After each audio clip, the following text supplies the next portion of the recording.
Good evening. Welcome to the Tibet Center.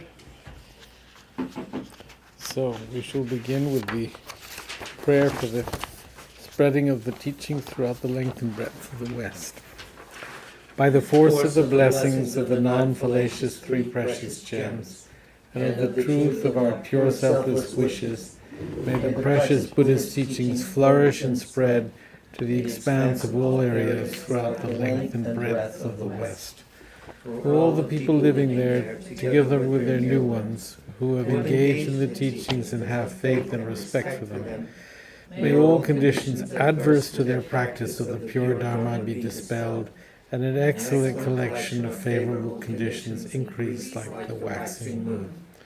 And especially for those who work on methods to accomplish the flourishing and spreading of the victorious one's teachings, which are the source of benefit and happiness, may they never be oppressed by masses of interference and adverse conditions, and may this spontaneously happen just as we have hoped and wished. The Heart Sutra. Thus have I heard once. The Blessed One was dwelling in the royal domain of the Vulture Peak Mountain, together with a big gathering of great monks and great bodhisattvas. At that time, the Blessed One entered the Samadhi, which examines the Dharmas, called profound illumination. And at the same time, noble Avalokiteshvara, the Bodhisattva Mahasattva, looking at the profound practice of transcendent knowledge, saw the five skandhas in their natural emptiness. Then, through the inspiration of the Buddha, Venerable Shariputra said to Avalokiteshvara, "How should those noble ones learn who wish to follow the profound practice of transcendent knowledge?" And Avalokiteshvara answered, "Venerable Shariputra, whoever wishes to follow the profound practice of transcendent knowledge should look at it like this, seeing the five skandhas in their natural emptiness. Form is empty, emptiness itself is form.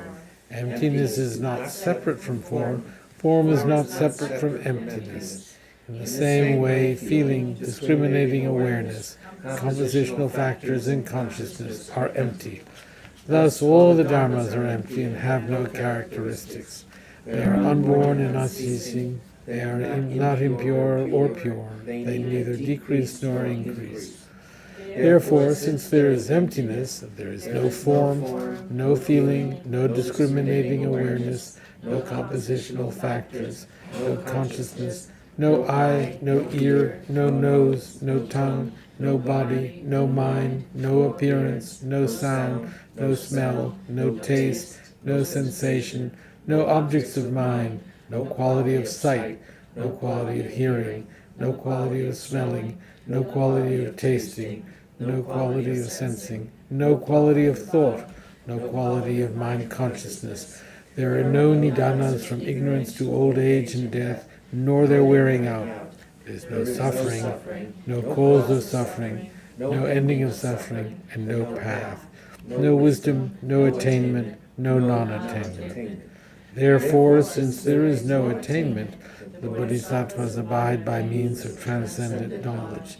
And since there is no obscurity of mind, they have no fear, they transcend falsity and pass beyond the bounds of sorrow.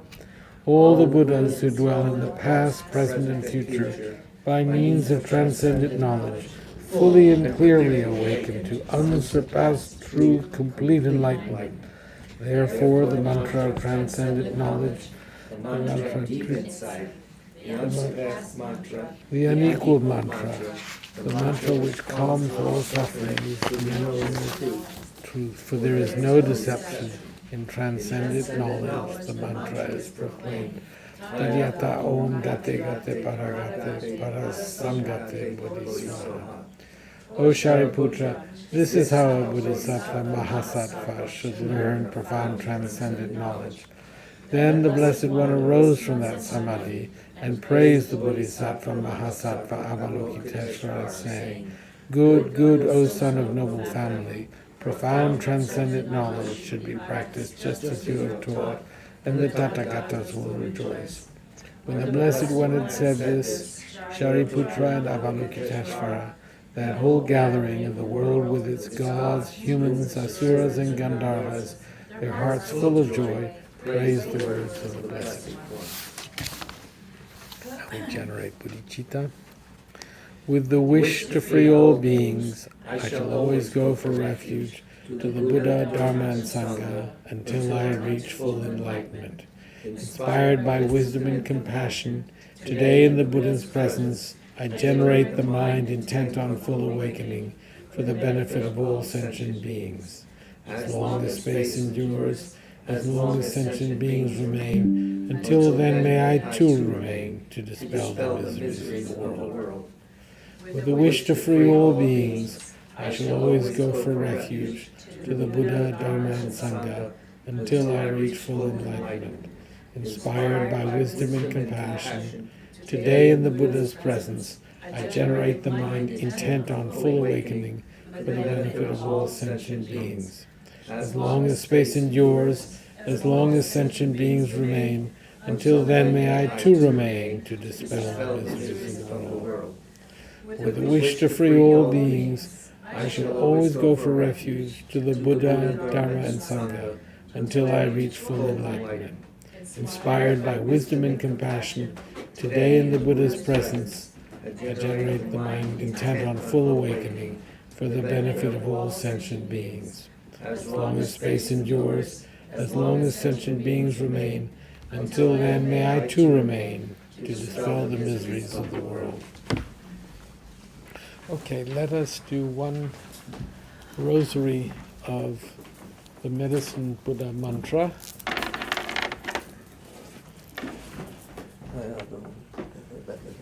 So, Tayata Om Bingatse Maha Bingatse Raja Samudgate Swaha. Tayata Om Bingatse Maha Bingatse Raja Samudgate Swaha. Tayata Om Bingatse Maha Bingatse Raja Samudgate. Om Bingatse Maha. Tayata Om Bingatse Maha.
Tagyata Om Bhigati Bhigati Maha Bhigati Raja Samukati Swaha.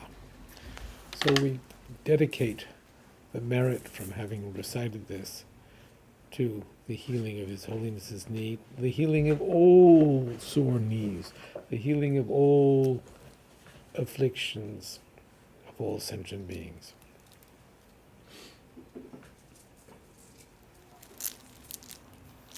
Okay.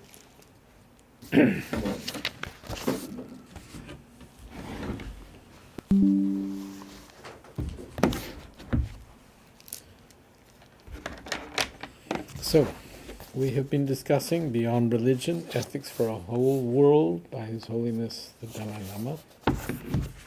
And we have been discussing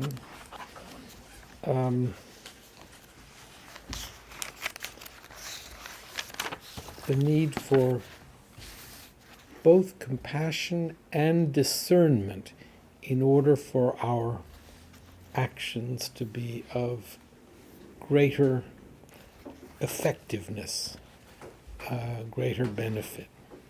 That compassion itself needs to then use discernment in order to know how best to act.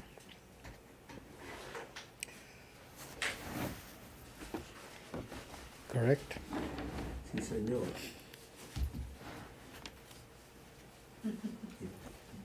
Universal agreement. So,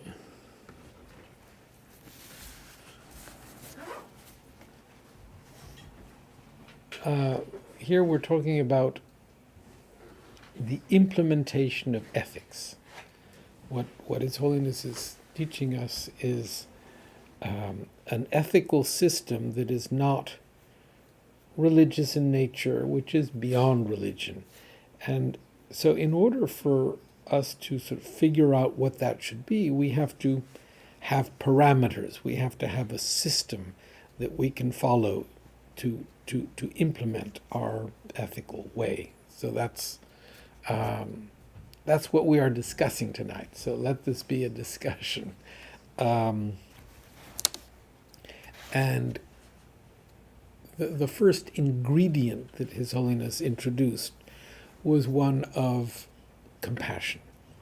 That if our behavior is merely based on, or if this ethical system is merely based on how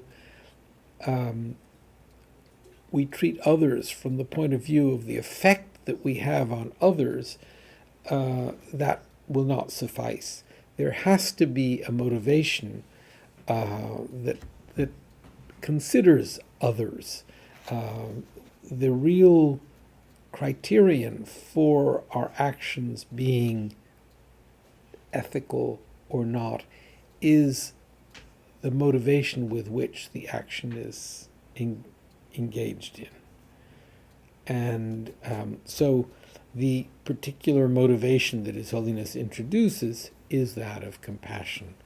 And just to sort of go over here, when we're talking about compassion, we're talking about specifically the inner wish to remove the suffering of others. And we're talking about a compassion that is as vast as possible. So it's not a compassion devoted to your immediate family or your spouse, or it's a compassion that you try to extend to include all human beings, all sentient beings. This regard for the state of others, the happiness of others, should have no limit. And the wider the scope, the more we devote ourselves to our concerns for others, the less we're concerned with ourselves. And so I'll sort of throw in, as we're talking at a Buddhist center, the the ultimate method by which we can find freedom from our difficulties, our suffering, and the ultimate method by which we can help others out of their suffering is by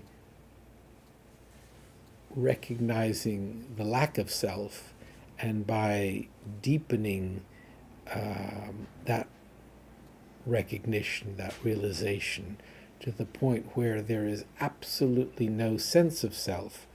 So we have to work on that internally. We have to work on that by means of study and then implementing that study, that sort of philosophical view in meditation. But at the same time that we are working at recognizing and establishing that there is no self, we also work towards opening, expanding our concern, our compassion, our concern for others. And that sort of takes us away from this preoccupation with self, which we all naturally have. So we work at expanding our concerns to extend towards all others, and we work at recognizing that there is no actual self. Those are the two jobs that we engage in. So His Holiness, as I say, begins by introducing the idea of an ethical system that, in order for it to work, to have validity, can't simply be rules where we are, as we do in society, where we are determining what we should do and what we shouldn't do in terms of the effect we have on others. We have, in order for our engagement in our actions that affect others, in order to ensure that those actions are engaged in a way that truly is ethical and, what would you say, virtuous, we have to work on the motivation with which we engage in the action. The motivation is that which determines the quality of the action. So,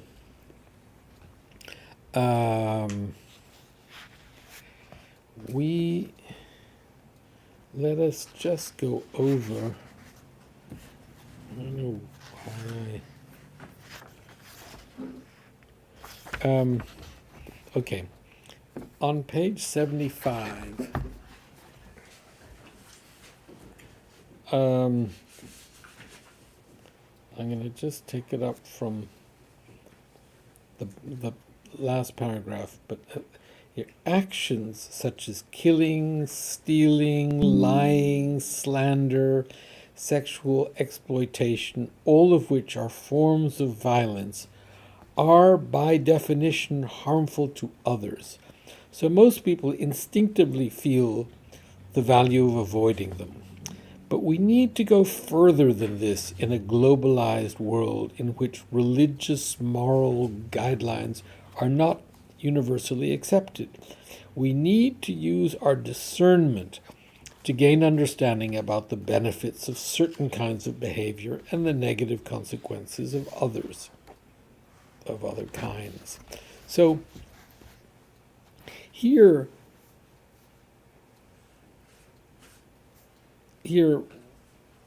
we are, His Holiness is introducing the whole concept of really working at deepening or expanding our sense of responsibility, and bringing to our scrutiny of our behavior some kind of a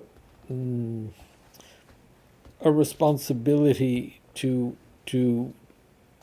discern between what to do and and what not to do, within a far more complex situation than well, within a complex situation.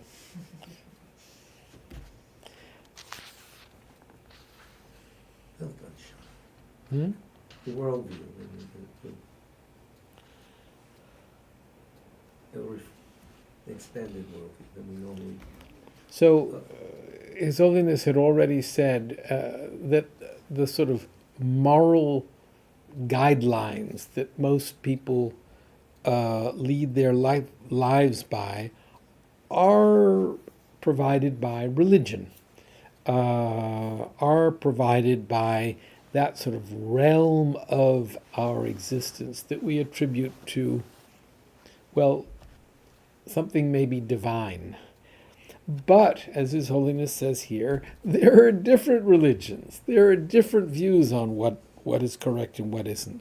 And so if we are assuming our own individual responsibility with how to behave, we have to really scrutinize. We have to discern. And many people have no religion. And many people have no religion. Or in that name only.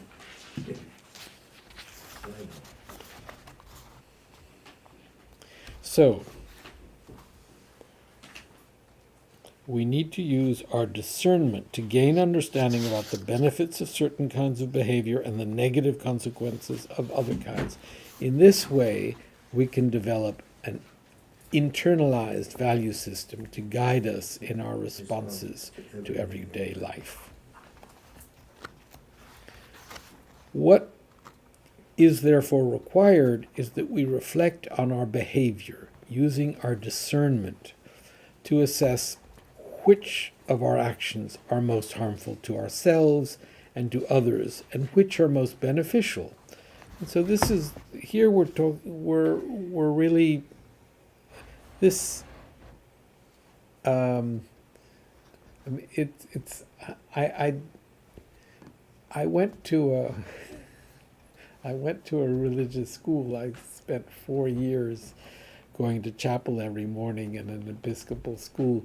But regrettably, I don't remember any kind of ethical training. Really? Yeah. Episcopal? Yeah.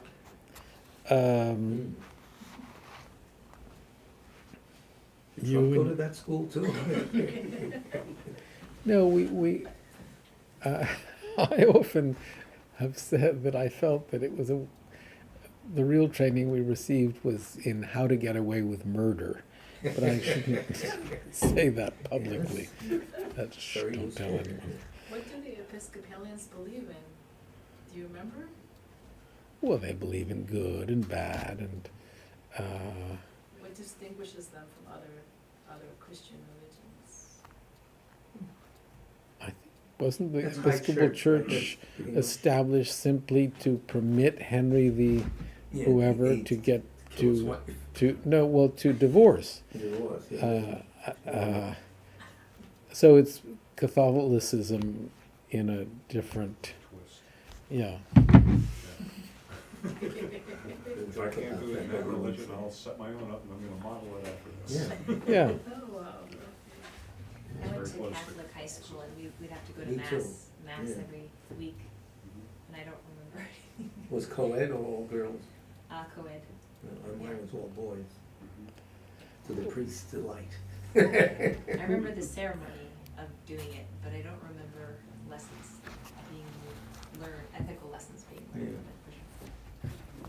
Well, it's thou shalt all up and down, and don't ask questions, and at least Yeah. the version I had. Yeah.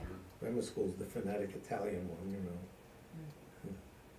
which everybody ignored in their lives. Well, I mean, so to be honest, in a theistic context, if we are the creations of God, then the cultivation of faith in Him the cultivation of faith in the creator of good, the creator, the creator of love, the creator of these virtuous qualities. It is by cultivating your faith in him that these qualities Yeah, unite come out. with that, with the deity, sometimes they get to that level. The mystical body of Christ, you know that? You probably got that. You know, there is a joke, by the way. No jokes. Okay. Catholics don't recognize the Archbishop of Canterbury. The Anglicans don't recognize the Pope. And Baptists don't recognize each other in the liquor store.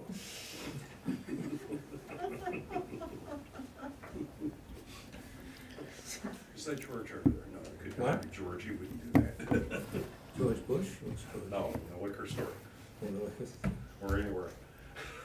So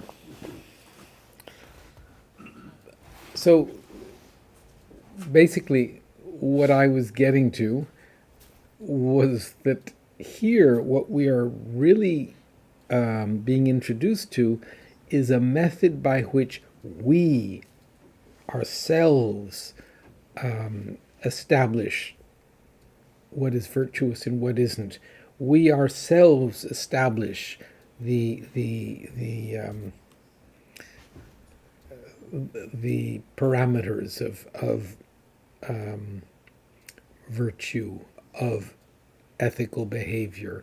We, by scrutinizing, come to establish our own ethical system. What is therefore required is that we reflect on our behavior using our discernment to assess which of our actions are more harmful to ourselves and to others, and which are more beneficial. So the criterion, the line, is between actions that are more harmful to ourselves and to others, as opposed to actions that are beneficial. In so doing, we can gradually learn to identify those aspects of our conduct which need to be curbed and those which need to be cultivated. Now this is, I think it's extraordinary that in a book on ethics we are being challenged to actually assume the establishment of an ethical system ourselves, that we are being challenged, we are being introduced to the opportunity. That's a more positive way of looking at it. Ourselves. And the first thing we have to do is to scrutinize and establish what virtuous behavior is as opposed to what non-virtuous behavior is, what is of benefit to myself and to others, and what is harmful.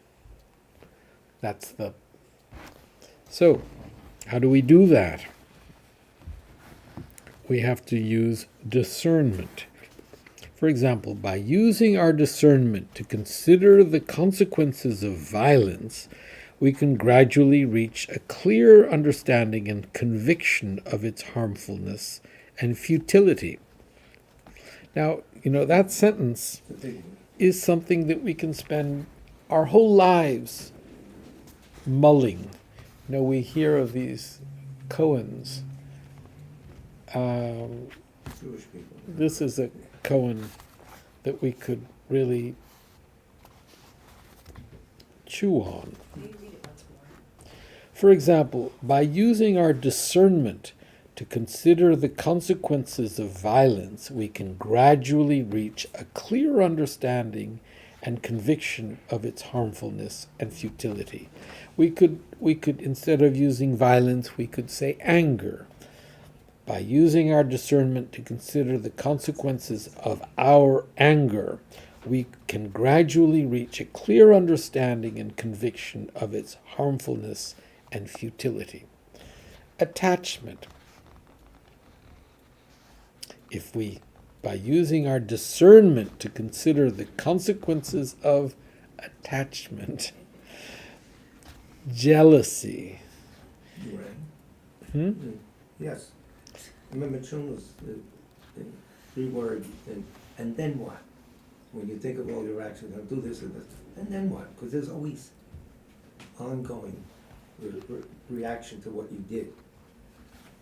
We can gradually reach a clear understanding.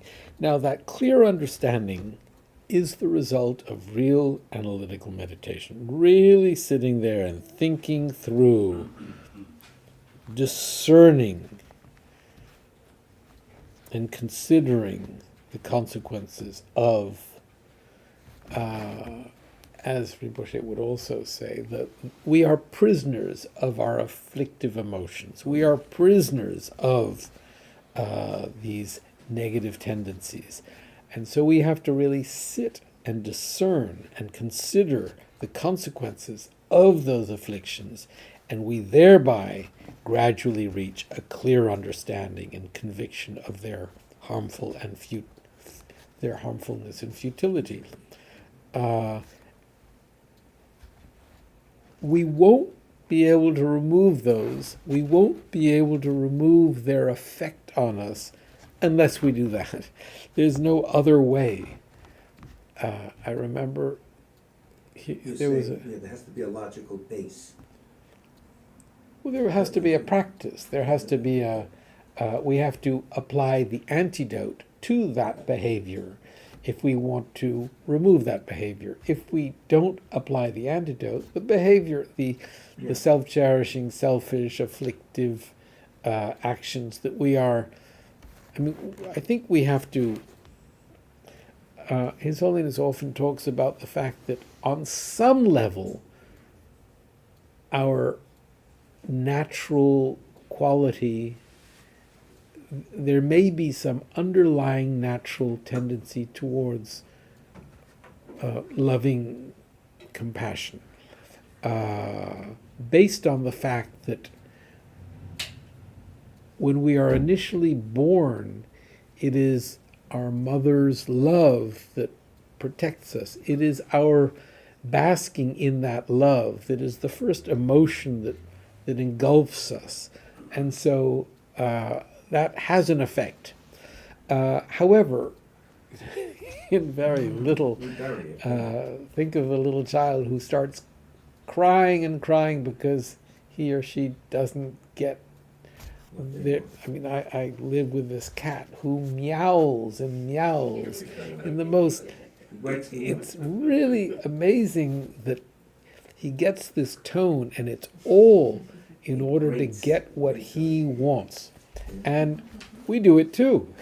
We lead our lives that way. What does the analytical meditation look like in, you're saying, in terms of like engaging in analytical meditation to deeply kind of understand the action and the consequence? Is that just sitting and thinking about it? Sitting and thinking about it. Okay. That's exactly what it is. Analytical meditation means analyzing. And when you think about how, if you think about something like anger, and you think about how it makes you unhappy, it makes the people around you unhappy, it makes you not just unhappy, but you can't sleep well at night. There's the danger of getting sick, getting ulcers, getting whatever. You destroy the sort of the family harmony. You're analyzing. That's what analytical meditation is.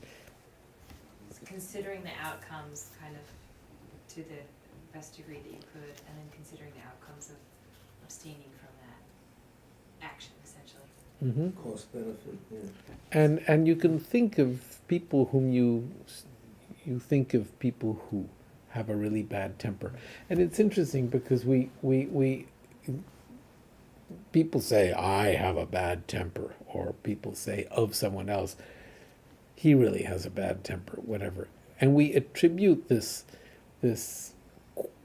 quality negative quality As though it's to a personality ourselves trait. or to yeah, as if it was Yeah. fixed. You were born with it. Yeah, and you are born with it. Right, but as though it's like my eyes are brown and I also have a bad temper. But Yeah, it's you actually, it's something you can change. I can't change my eye color like In this life. Yeah. So as far as the antidotes would be, what would they be? For example, for anger, it would be loving kindness. So what's the next step? Once you False. recognize it, how do you work on the antidote? So the more you view the ugliness, and you don't just view the here and now ugliness, you view the karmic results of anger. The fact that you can be a really kind person and you can think lovingly of others and all that, and suddenly something makes you angry and you just destroy all the happiness that you've created in thinking in the good way. Now that destruction of the happiness is not just limited to the here and now. That destruction of happiness is something that theoretically goes on affecting our future lives. It's anger destroys all the virtue that we've created. Anger has a tendency to just dissolve our virtue. And now it's very hard for us to look into the future and see the way in which that happens. But we can see that just in day-to-day life, if we indulge our anger, if we feel justified in getting angry, if we then stew in it, we're miserable. We make the people around us miserable. So thinking that way, sitting in our meditation and thinking, this is the effect of my getting angry. It's just horrible. I make myself so unhappy. I get to a point where I'm so invested in this attitude that I'm miserable, and I'm not feeling well. I'm anxious. And the people who surround me, the people that work with me, everyone is unhappy. It affects everyone. The more we think like that, if we can actually think like that, that ability to recognize that is itself a muscle that helps us refrain from it. Now, we're not going to be able to go through this thought when we are confronted by someone who challenges us. We have to work on it before that.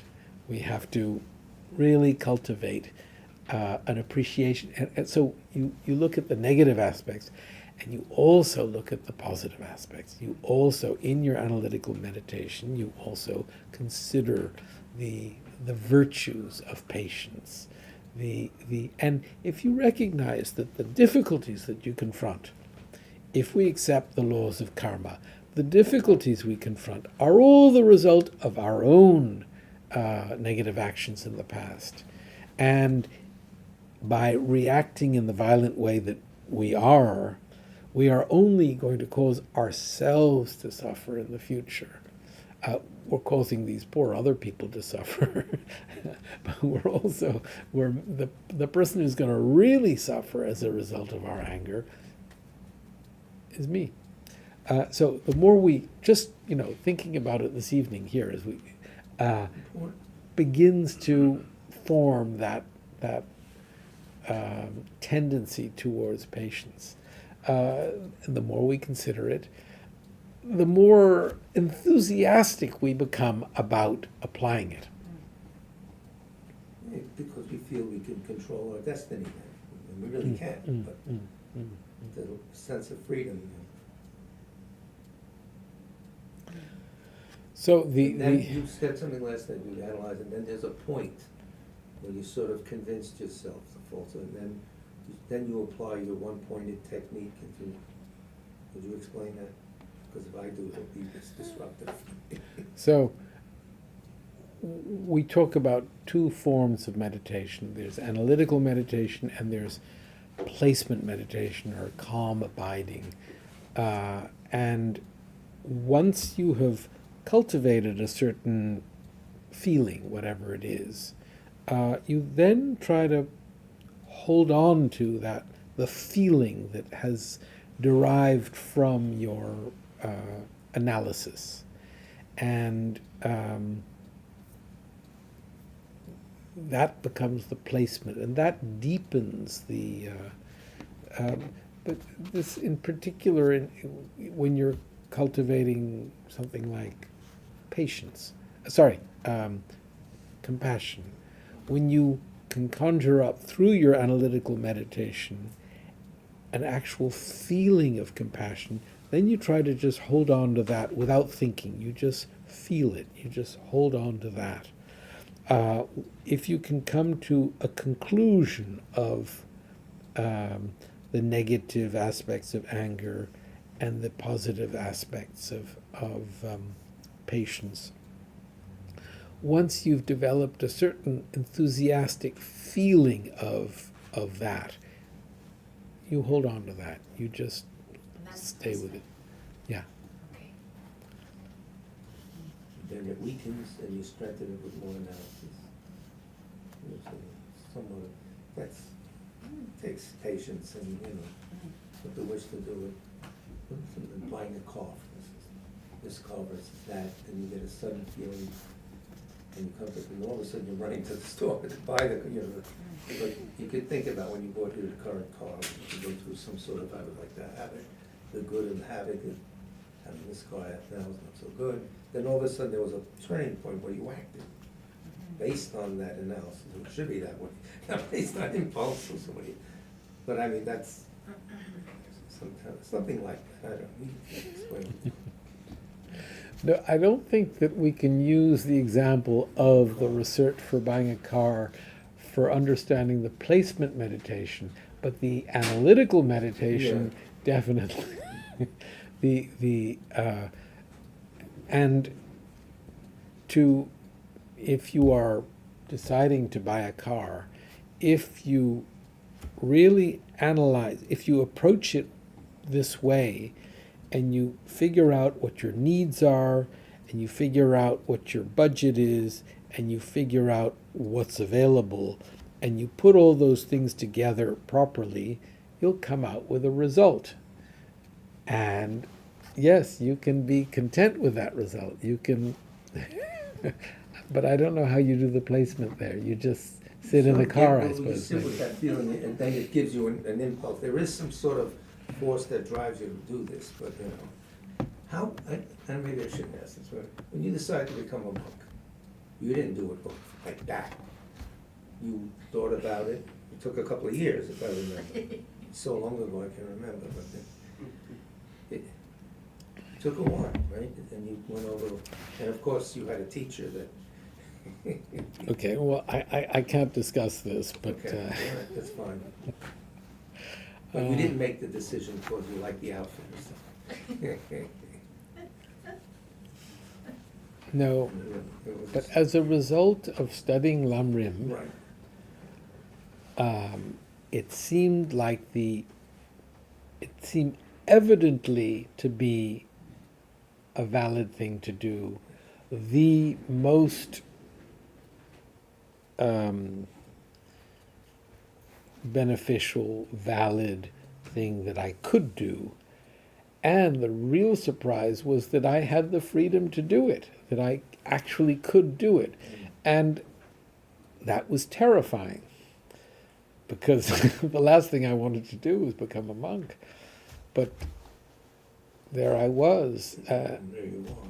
And Not alone. then Rinpoche held me back for a few years, and then. Yeah. But no, I didn't apply analytical meditation working towards becoming. No, it wasn't like that at all. So in regard to the placement then, it feels slightly nebulous to me, but if I was to analyze all the bad,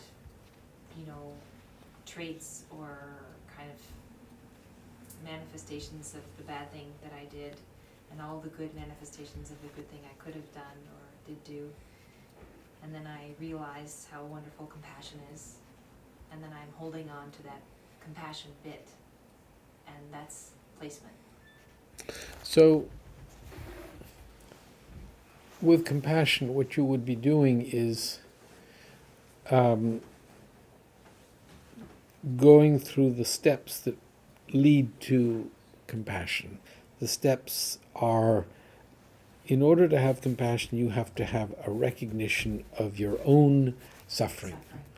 And that has to be not just the suffering of suffering, the sort of, it's not as if I have a headache and that's my suffering, or I've had an operation and that's my suffering, or we're thinking about, and not only this, we have to recognize that pleasurable things lead to suffering because they come to an end. Not even just that, which is a more subtle form of suffering, but recognizing the all-pervasive suffering of conditioning that due to our clinging to a sense of self, we are in this situation of perpetual suffering, of perpetual potential for suffering. We are stuck within cyclic existence where we are right now leading comfortable lives in this human realm with access to air conditioning and all the perks of our situation. But this will exhaust, and the suffering which will ensue, the recognizing that we are in this state, recognizing that how dependent we are on others for everything we have. I mean, we talked about the air conditioning and the roads, the car that you came here in, your dependence on all these things, on an infrastructure of people to make your life comfortable and possible. All these people, all the people who've contributed to your happiness, your well-being, etc. Each one of those is in the same state of suffering as you are. If you really recognize your state of suffering, and you recognize that they are in that same state of suffering, as you recognize how dependent you are for everything on them, you will feel this wish to remove their suffering. That will grow out of your recognition, having recognized your own state of suffering, your recognition of their situation. That feeling, compassion is the wish to remove the suffering of others. That wish you have to work on it. We're just sort of chatting and discussing it here. But if you really deepen your recognition of what suffering is, and you deepen your recognition of the fact that others are experiencing that, they're oblivious to it, but they're stuck within it.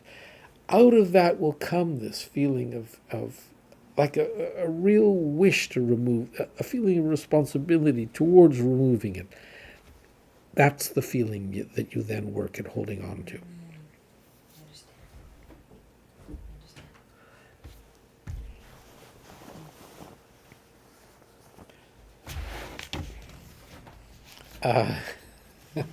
This is a lot of talk.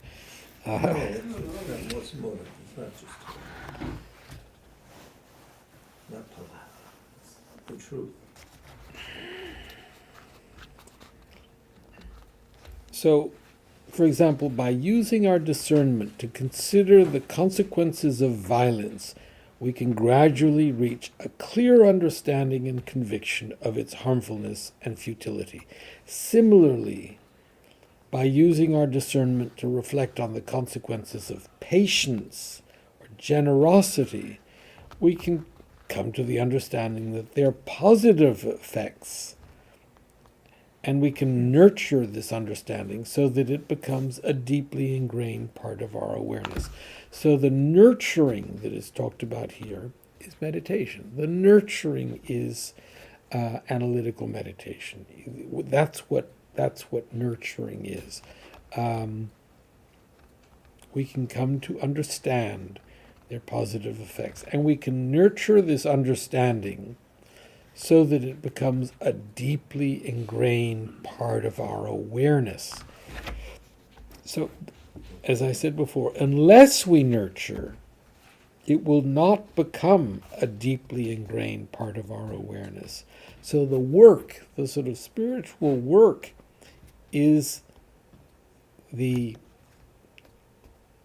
deep ingrainment process, the nurturing of this understanding in order that it becomes deeply ingrained and part of our awareness. It has to be instinctual. It has to be it has to be natural. If it's not instinctual and natural, it's not there. That's a big thing. It's, first of all, it's a positive to know that you could just not think about some of the benefits of all these other virtuous actions. It helps you. And the instinct comes from this familiarity over and over. And then all of a sudden you don't realize it, but you have traits you didn't have 20 years ago, 10, 5. You know, it happens, but it's not an instant cure, which is what I'm looking for. I think there are pills, no? Yeah, I've tried a lot. It only made me dumber. No, really, but it's strength. It's strong when you get an honest, realization of something I don't have. But Holiness talks about it all the time. Over time, you look back. Well, you say it all the time. But you look back 5 years ago, I wouldn't think this way, react that way, but now I do. I must say I'm very disappointed in the little progress I've made. I Way too much have as pasta. much Pay attention. attachment. Pasta I this, have as pasta much that.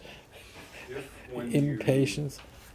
you look back and you see things, you react to them differently now than they did then. Yeah, handling situations. Sometimes they're more painful now, Oh, at yeah. least in my case. Oh, ancient. Some of my actions that have brought, some of my actions and violence that have brought about. Right, that you things could like see, but clear out, I know. Yeah, It's very different. yeah, when you look over like. Yes, incidents if you've had, et cetera. Rooftop It trauma. hits me more like a bulldozer now than it did 5 years ago. Yeah, but you're handling it, you didn't fall apart, you're not Okay. waking up in cheap Struggle hotels, with it, so. with candy wrappers around, whatever. so, when this happens, we will find that our behavior is spontaneously more oriented towards the well-being of others. This kind of mental training is a theme to which I will return in the second part of the book. So I'm going to jump to page 78, because we dealt with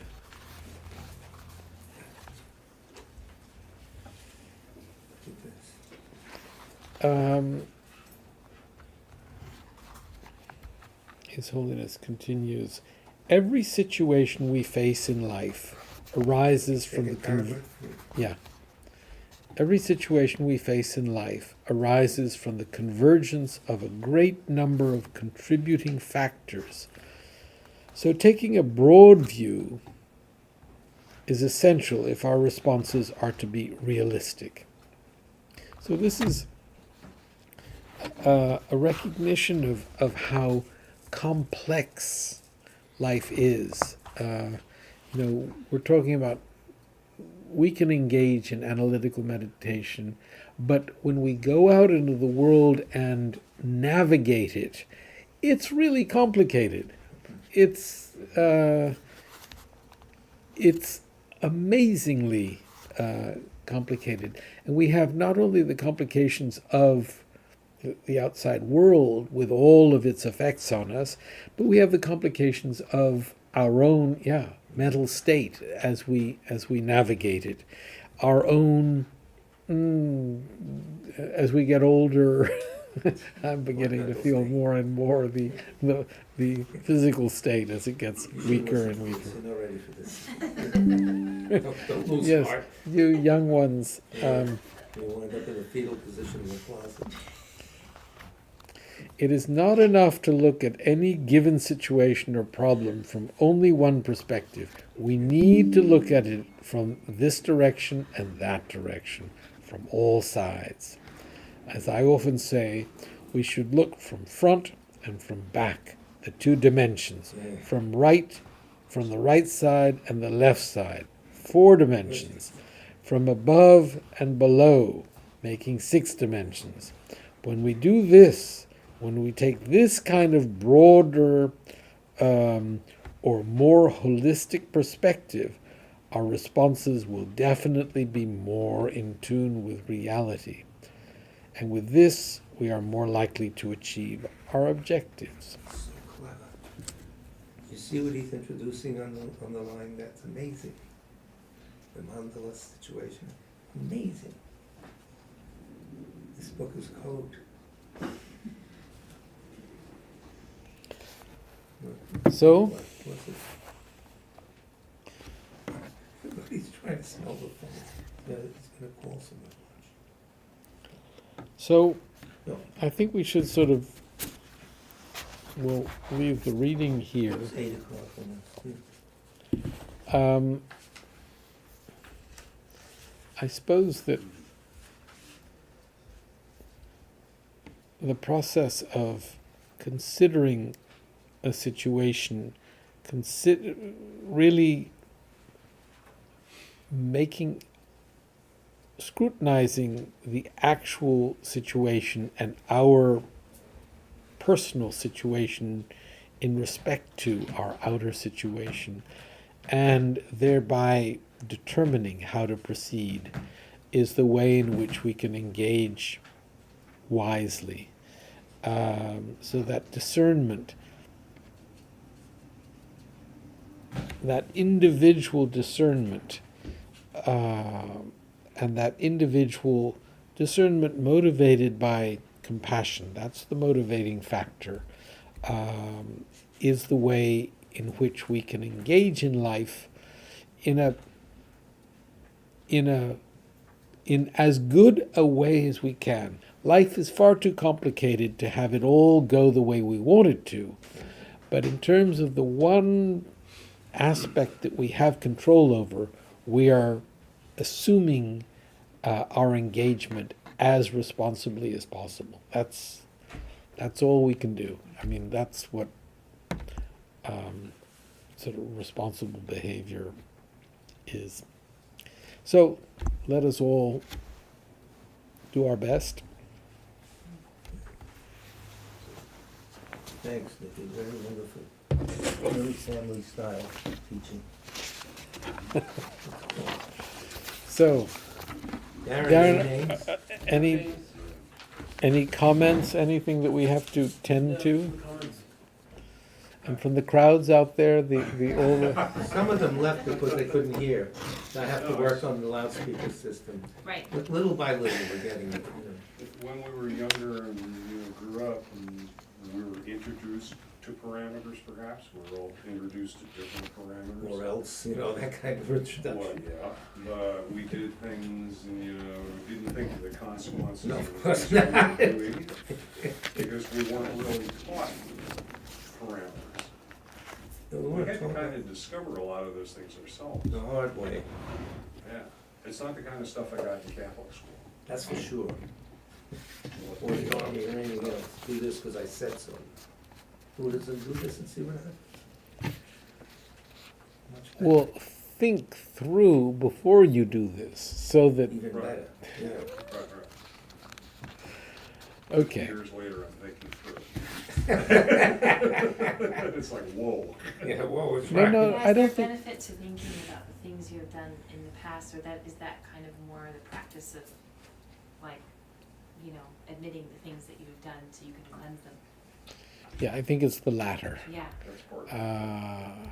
But thinking those things through, being honest with ourselves, Yeah. helps us develop the muscle to refrain from that kind of behavior in the future. And so in the analytical kind of meditation, we're not necessarily thinking about an actual situation where I've done something wrong, but instead anger itself and the abstaining from anger and what that could generate in both ways.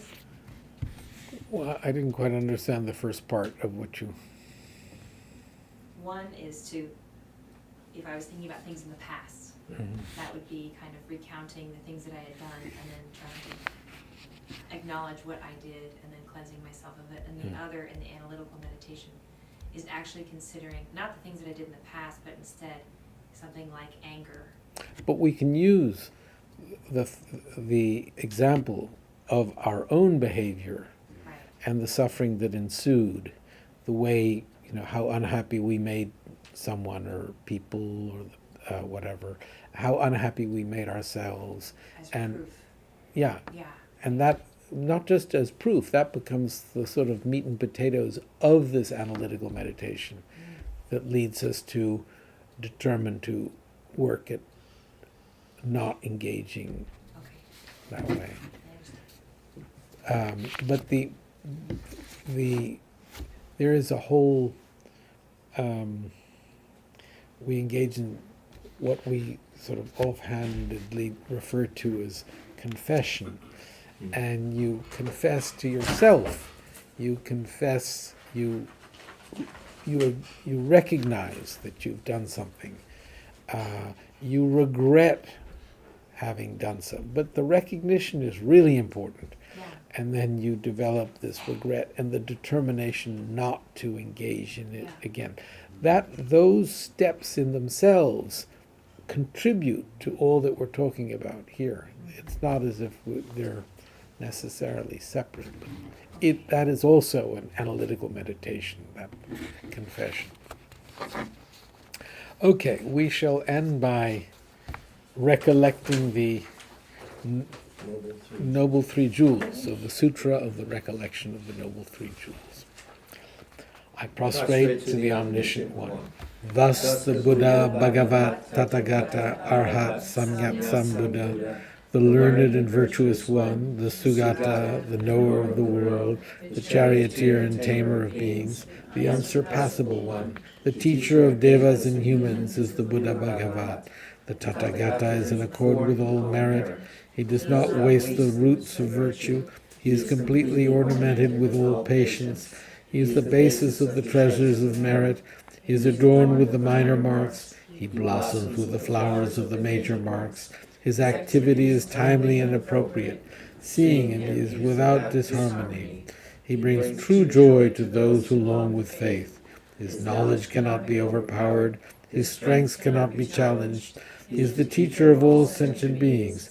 He is the father of bodhisattvas. He is the king of noble ones. He is the guide of those who journey to the city of Nirvana. He possesses immeasurable wisdom.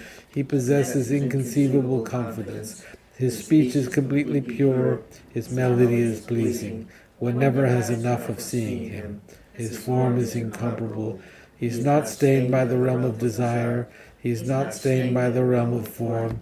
He is not affected by the formless realm. He is completely liberated from suffering. He is completely and utterly liberated from the skandhas. He is not possessed with dhatus. His ayatanas are controlled. He has completely cut the knots. He is completely liberated from extreme torment. He is liberated from craving. He has crossed over the river. He is perfected in all the wisdoms. He abides in the wisdom of the Buddha Bhagavats who arise in the past, present, and future. He does not abide in nirvana. He abides in the ultimate perfection. He dwells on the bhumi where he sees all sentient beings. All these are the perfect virtues of the greatness of the Buddha Bhagavat. The Holy Dharma is good at the beginning, good in the middle, and good at the end. Its meaning is excellent. Its words are excellent. It is uncorrupted. It is completely perfect and completely pure. It completely purifies. The Bhagavat teaches the Dharma well.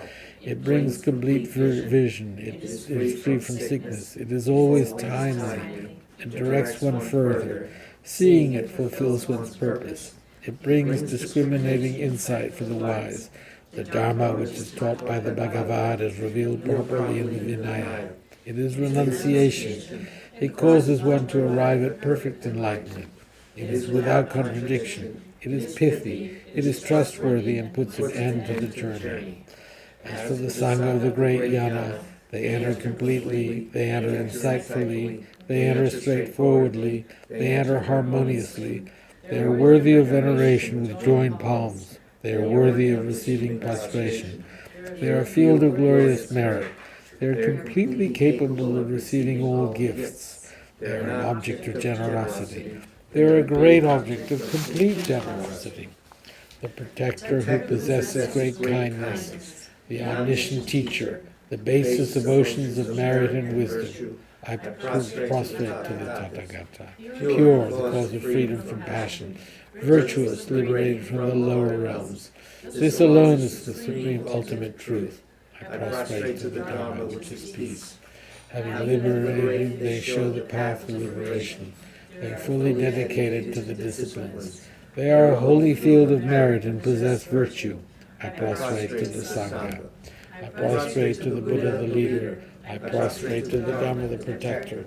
I prostrate to the Sangha, the community. I prostrate respectfully and always to these three. The Buddha's virtues are inconceivable.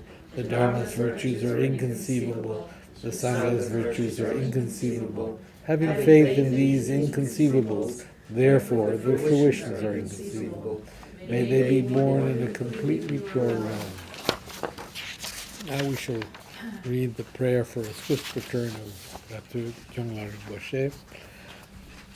Exalted wisdom of all victors gathered in a drop, sole refuge manifest in the form of one wearing saffron robes. Guru Losang Tuwang Dorjecha, please bear witness here today that our prayers may be fulfilled. We beseech the great torch of doctrine, accomplishing from long ago the vast waves of aspirational prayers, Lord of speech of the victor Losang teachings, spreading them to the ends of the earth by means of explanation and practice. For holding the commitment, I will invite all beings to be my guests in unsurpassed great awakening. Yet you have withdrawn the activities of the form body that serves the welfare of others. Is that worthy of the supreme among beings, the Bodhisattvas?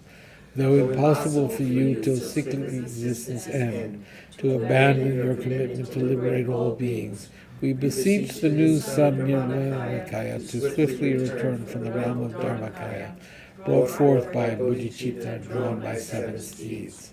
Having reached the far limits of scholarship, religious life, and goodness, please come swiftly as an unrivaled supreme emanation, full holder of the safest teachings, and wish-fulfilling jewel. Return as the glory of Losang Tempe, magnificent truth of the 3 precious jewels, Mahakala, Karmayama, Srimati Devi, and the ocean of Dharma protectors. May you spontaneously fulfill our wish, the swift blossoming of the reincarnation's fresh moonlight face. Thank you very much, Khensur. Very sincere.